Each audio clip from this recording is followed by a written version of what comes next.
अस्सलामुअलैकुम दोस्तों, क्या हाल है। उम्मीद है कि आप लोग सब खैर से होंगे। गाइस, आज हम रिव्यू करेंगे स्लिपज़ोल 10 mg टेबलेट के बारे में कि स्लिपज़ोल 10 mg टेबलेट आप लोग कौन सी बीमारी के लिए यूज़ कर सकते हैं।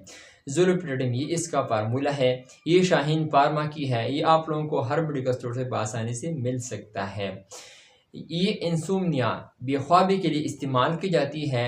स्लीपलेसनेस, ये इसके लिए भी इस्तेमाल की जाती है। ये एक नींद की खराबी है जहाँ लोगों को सोने में दुश्वारी होती है, इसको कहते हैं। तो इसके लिए इस्तेमाल की जाती है, वो लोग इसके लिए इस्तेमाल कर सकते हैं।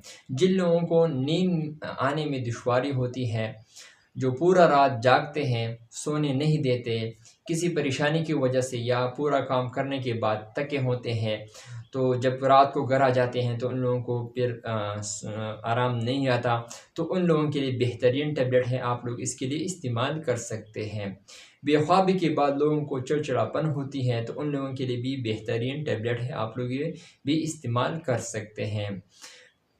वो लोग जो पूरा दिन काम करने के बाद उसको रात को आराम नहीं आता, इन्हें नींद नहीं आती, तो इसके लिए इस्तेमाल कर सकते हैं। इसके लिए बेहतरीन टैबलेट है, तो आप लोग इसके लिए इस्तेमाल कर सकते हैं। साइड इफ़ेक्ट इसका ये है कि आप लोगों को हेडेक, सर दर्द हो सकता है, नोज़िया या वोमिटिंग ये भी हो सकता है, डायरिया भी हो सकता है, और बैक पेन भी हो सकता है। अगर हम इसकी तरह का इस्तेमाल के हवाले से बात की जाए तो ये आप लोग एक टेबलेट रात को सोने से पहले और खाने के बाद इस्तेमाल कर सकते हैं। So thank you for watching.